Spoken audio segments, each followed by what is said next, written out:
This is Rise. Let's lock in with the goal of changing one life at a time. Yours. Together, let us rise up, inspire, strengthen, and elevate our minds.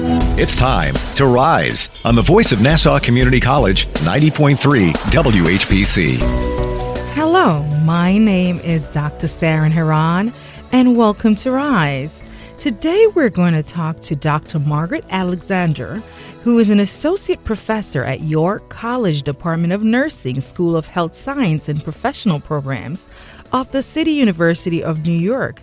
As a Jonas Scholar and a member of the New York Academy of Medicine, she earned her PhD at the CUNY Graduate Center.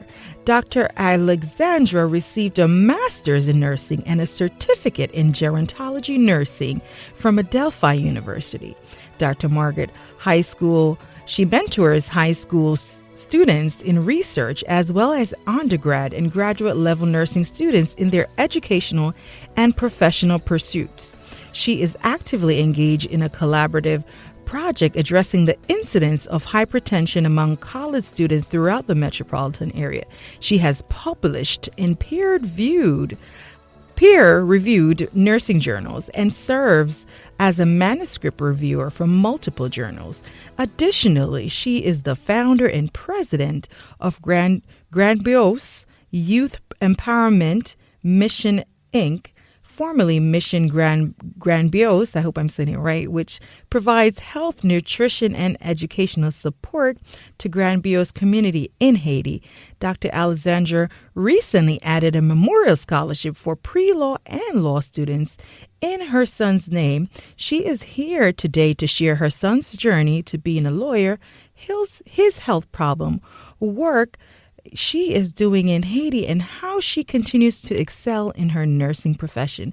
Dr. Margarett Alexandre, welcome to Rise here on the voice of Nassau Community College, 90.3 WHPC.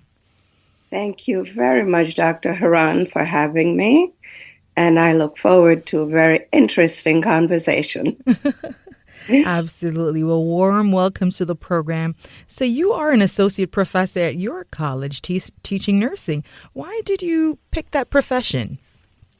Well, I always wanted to be a nurse. My older sister was a nurse, and I really always wanted to help my community, help people. So that path I thought was the best in meeting those. Wonderful. Yeah. Great profession, I would say. Now, those considering, our nursing students that may be listening, or those considering going into the profession of nursing as an associate professor in the college, what advice would you want to give those individuals quickly, if you could? They really have to research the profession. And at least for our school, and I'm sure all nursing programs, to really be on top of their studies. The grades really speak for whether or not you get into the program, and to really be active in reaching out to the program directors, to the department, so they understand who you are, what your goal is, and to really help you reach that. Now, you also mentor high school students during summer research. Share with us exactly what support that you offer these students. Well, your college has a summer research program for both high school and college students. So sometimes I work with the high school students. Basically, I get them. They're either, high school students or college now students. Mm-hmm. And I meet with them, brainstorm on a project that they want to work on. So I basically guide them. We've done some projects on mental health. We've done some projects on hypertension. We've done some projects on food, food deserts. So it really helps them to see more than just the classroom. Excellent. Now we're going to talk about grief as it pertains to you losing your son, and how was his career path? We want to talk about his journey because he became a lawyer. He had dreams, he had aspirations, but along the way he had some health challenges. So we want to talk a little bit about that. Kevin was a quiet storm, very quiet, but very focused. Kevin graduated from St. Anthony's High School. From there, he stayed at York for a brief moment. He stayed a year at York, then went to Queens College, where he graduated with honors from Queens College with a degree in political science. From there, he wanted to go to USC, University of Southern California. However, thankfully for him, he was accepted into multiple law schools, one of which, St. John's. He was accepted as a John Brown Scholar. As a mom, I wanted him desperately to go to St. John's because it would be a free ride. Yeah. But he had his mind set on USC, and he was accepted at USC. Unfortunately, in his last semester of law school, was diagnosed with a brain tumor. So he came home December of 2021, and he was having some vision issues. We went to the ophthalmologist. They, in turn, sent us to the emergency room. So they did a CAT scan. From the CAT scan, diagnosed that he had a brain tumor.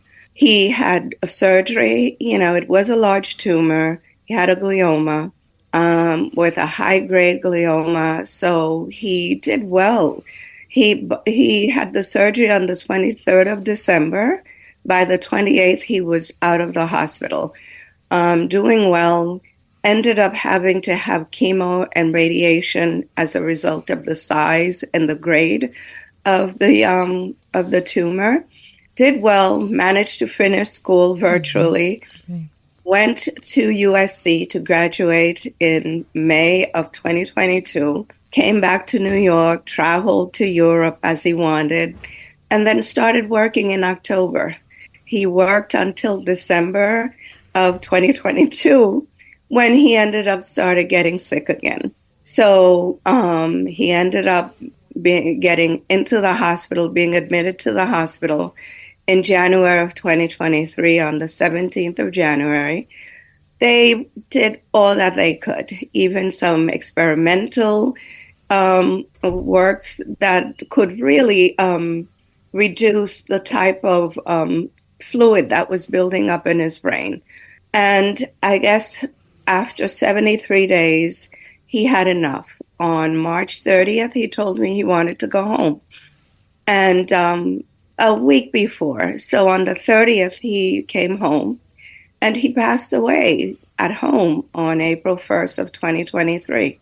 Now, Yes. I know as a nurse and a mother, that must have been very challenging for you to have that knowledge and be uncertain, if you will, of what the outcome. So for those who are listening and just heard you explain the journey of your son being so accomplished, and then, the unpredictable happened. How challenging was that, being a nurse and having to be a mom, a mother at the same time? Well, I think sometimes God puts us where we need to be. And I think with Kevin's illness, I needed to be the nurse. I needed to be the advocate. I needed to be the mom, but also to be his voice when he needed that voice to be heard loud and clear.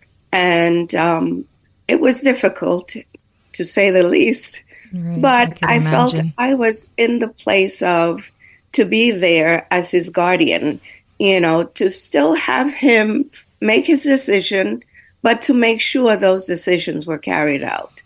Right, informed decisions. Not that I didn't have my breakdown moments. Absolutely. I don't want people to think, oh my goodness, you're so strong. Right. Absolutely not. Right. But I think to be there for him, I had to be stronger than I could ever be. Or put out the best on the outside, right? Absolutely. Just for him, because he was still seeing you. Now, Yes. you lost your son in 2022. How did 2023. Oh, sorry, 2023. How did Mhm. you begin to pick up those pieces, as we call them? It's one thing journeying with him to see him at that point, and then having to go back to work, right? Having to continue to live for you and your other family. Share with us how you began to pick up the pieces for those who may be experiencing the same thing you did or a similar situation. Well, it was not easy, and it's still not easy. The fact that Kevin was at York for a year, Kevin was constantly in my office. So going back to that office and looking at where he used to sit, or the hallways where he used to walk, or the car rides that we made together, it was very hard. It still is very hard. But I think to be faithful and to say that it was hard, but there was a reason for him being on earth, having faith that, thank goodness, I had 26 years.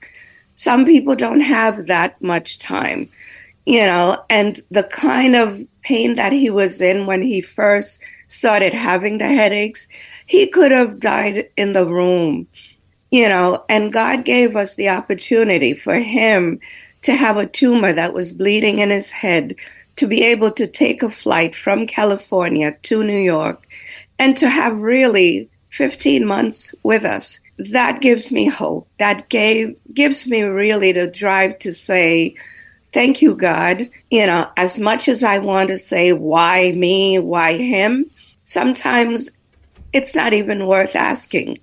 But we really have to be thankful for the time that we have.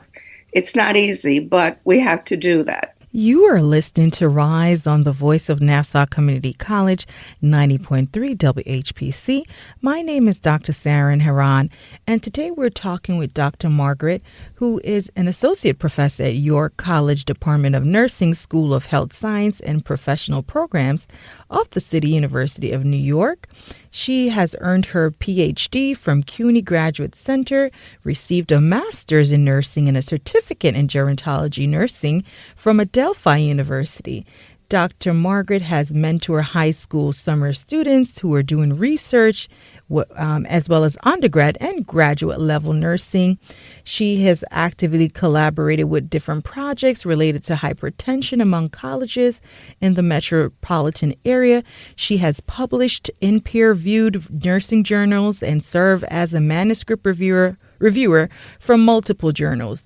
She's also the founder and president of Grandbois Youth Empowerment Mission, Inc., formerly Mission Grandbois, which provides health, nutrition, and educational support to the community in Haiti.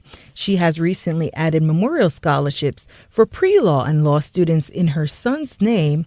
She is here today to share her son's journey to being a lawyer, his health problem, work she's doing in Haiti, and how she continues to excel in her nursing profession.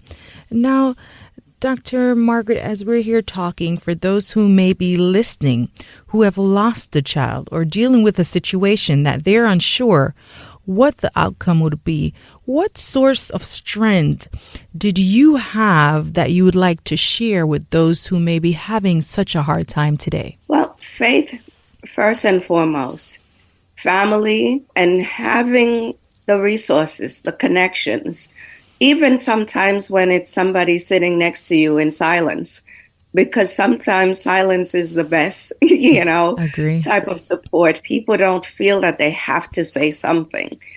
And sometimes people don't know what to say. Absolutely. Avoiding me is not making it any better. No. Because they just don't know what to say. Mm-hmm. And that, I think, sometimes is harder on them than it is on me. But really using the resources, because sometimes people don't know what to say, what to do, but you yourself have to know when you need someone. Right. And what it is that you need. And there are times when you don't know, but to be open and accept when help is given. And that could be hard sometimes. Absolutely. Yes. I could only imagine, like you said, even just being present, not even having the words, but just Exactly. being there for someone. I have to agree with you on that. Now, I'm sure you miss your son, And how do you deal with those days where you feel sad, knowing that you have to press on, on a daily basis? How do you welcome, not welcome, but how do you deal with those days? By remembering the good times. I did a lot of videos with him. Sometimes people say, "Oh my God, Margaret, you're always taking pictures." The picture speaks 1,000 words. Right. And reliving some of the memories through the pictures, through the voice recordings that we had, and I remember I wrapped him in Christmas gift paper, December of 22. Right. And I did a video and posted it on Facebook. And I said, his face was like, oh my goodness, I have to agree with this woman's shenanigans, but he did it. Right. And to me, I kept saying, this was my greatest gift for that Christmas because he had gone through the surgery and everything and was doing well. So that really, to remember the good times really helped me to move forward. Now, Dr. Margaret, you're also doing a lot of work in Haiti. You have scholarships, camps, and you also work in Haiti, and you've had health fairs. Share with us the amazing work that you're doing there. Yes. Well, my family, I'm from Haiti. I was born in Haiti. I have deep roots in Haiti. My older sister, who passed away in 2012, was really the matriarch who was helping the community where our dad was from. So it's just a continuation. After she passed away, I took on, the lead, providing health fairs. Then it ended up being supporting students to go to school, providing meals, bringing in medical staff to do assessments for them. Then in 2014, we started doing a yearly camp for the children in the community. Unfortunately, with everything that's going on in Haiti right now, we haven't been able to go down, but those are still the connections that we have been doing. And even with your college, I developed an elective course, really because we are a commuter school, to really give the students an opportunity to travel, to really kind of connect with the communities of the people that they're serving. So when they go down to Haiti, they work at a clinic, at an elementary school, at a group home, an elder home, to really kind of see what Haiti is all about. Then when they come back, they have to write papers, they have to present on their experiences. So as far as the scholarship, so after Kevin's passing, I felt he needed his legacy to continue. And, it's almost like out of sadness, you have to create some joy. And the joy was really creating the scholarship in his name for pre-law and law students. We had our first inaugural scholarship award on Friday, where we had a fundraiser, which was a great success at Leonard's of Great Neck. We gave 5 scholarships, 2 graduate scholarships at $2,500 each, and 3 undergrad scholarships at $1,000 each. And, life touches you everywhere you go. In fact, one of the recipients, her grandmother who raised her, passed away from a brain tumor. Wow. So it's just really hard to see how life connects you. So that's what we're doing. And we plan to continue the work, not only in Haiti, but here in the United States. It's an international program that we plan to continue in Kevin's honor, as well as my sister, who is also a nurse, to continue giving back to the community. Awesome. That is amazing things that you're doing.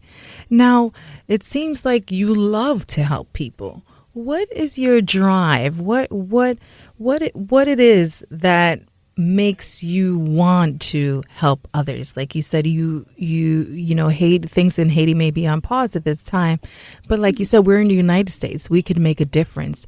But what is about that give you that drive that you're giving scholarships, you're giving your time to the youth, to your school, to your community? You're involved in so many things. What is that drive that makes you want to help others?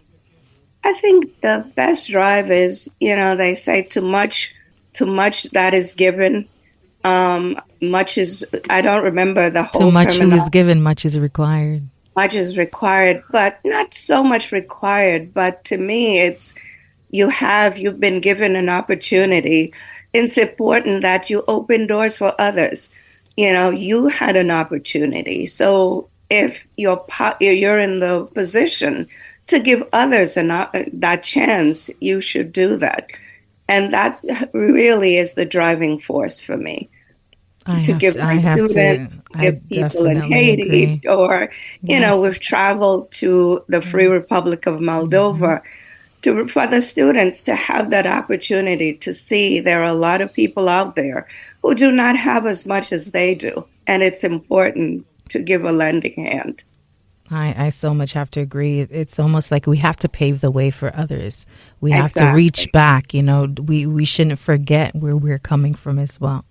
Exactly. Now, what kind of supportive system? I know we touched on your son and and your healing journey a little bit, but many individuals who may be listening, like you said, maybe thinking you're stronger than I am, and they're still at a place of grieving, if you must. What would you want to say to that person who may feel like I should have gotten over this, or who's just stuck at a place where they haven't found the type of peace that you have, that you're even doing things in your son's name and you're still motivated to do things for others, which you could have a choice. You don't have to, right?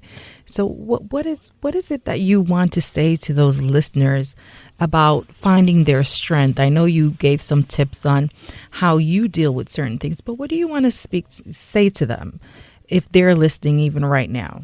Well, first and foremost, I don't think grief has a specific timetable. Each person really has to see where they are and really think of the joys that they had with that person that they've lost, and really think about the person that they've lost, what they would want them to be doing right now. And I know for me, at one point, my son out of the blue said to me, "Now you can go do what you want." Right. And at first I was upset at him because I'm your mom. Of course I'm supposed to be here taking care of you. Right. But I think that was his way of saying it's okay. Right. You can now go and live. Yeah. And sometimes I think people have other children. They tend to concentrate more on the person that they lost and not giving enough attention to those that are living. It takes a while. It takes a good while. But also to keep in mind, yes, you've lost, but you also need to live. Right. There are good days and there are a multitude of bad days. But somewhere along the line, we just have to try to balance. We balance the good with the bad and somehow make the good days a little more than the bad days. Yeah, I know they go through the stages of grief. There are no specific timetable. Absolutely. You just really have to work at it and know that the person that passed away would want you to live your life, not to forget them, but to also live. You've had the opportunity. You are listening to Rise on the Voice of Nassau Community College, 90.3 WHPC. My name is Dr. Saran Heron, and today we're talking with Dr. Margarett Alexandre, who's an associate professor at York College, Department of Nursing. She's also a Jonas Scholar and a member of the New York Academy of Medicine. She earned her PhD at CUNY Graduate Center. Dr. Alexandre received a master's in nursing and a certificate in gerontology nursing from Adelphi University. Dr. Margarett has also mentored research students as well as graduate students of different levels. She is actively engaged in collaborative projects which address the incidence of hypertension among college students throughout the metropolitan area. She has published in peer-reviewed nursing journals and served as a manuscript reviewer for multiple journals. She is also the founder and president of the Grandbois Youth Empowerment Mission, Inc., formerly known as Mission Grandbois, which provides health, nutrition, and educational support to Grandbois Community in Haiti. She recently added a memorial scholarship for pre-law and law students in her son's name, and she's here today talking about her son's journey to being a lawyer, his health problem, work she is doing in Haiti, and how she continues to excel in her nursing profession. Now, Dr. Margarett, as we've been talking about different ways to cope with grief and how you yourself cope daily and things that you may experience on a daily basis, but we know that support system is very important. What support system would you say you had in place? Because I think that's very important to talk about. Oh, absolutely. First and foremost, family. Family. Sometimes they're grieving and we're all grieving together, but it's important to have family around you. It's important to have people of faith. I have a prayer group that's always very supportive with me. And, sometimes people have to really see, maybe you need to speak to somebody, right, a licensed professional. Mm-hmm. Maybe you need to speak to a psychologist or a psychiatrist. You really have to see where you are in that journey. And that journey is not defined by anyone else except you. Somewhere along the line, you have to say, oh, I need help. And definitely, it's defined by you as long as you're not doing destructive things to yourself. At that point, other people have to step in. However, for me, having family around, having my prayer group, having friends to talk to, and even if you're saying the same thing over and over, that's okay. That's a way to just continue through the process. So, Dr. Margarett, as we're getting ready to wrap up the show, for those that want to get in touch with you and connect with you, how can they do so? If you have an email or something you want to provide that they could reach out to you? Yes. Well, my email is Alexandre, ALEXANDRE, 1 @yahoo.com. Thank you, Dr. Margarett, for being here today. I appreciate you taking time to speak with me today. I'm Dr. Saran Heron. Sometimes we all may have experienced traumatic things in our lives, whether losing a loved one, whether a friend, spouse, or child. It's evident that despite the challenges that occur on our individual journeys, we can still find purpose and rise. Thank you for listening to this week's edition of Rise, available wherever you listen to podcasts, and always right here on the Voice of Nassau Community College, 90.3 WHPC.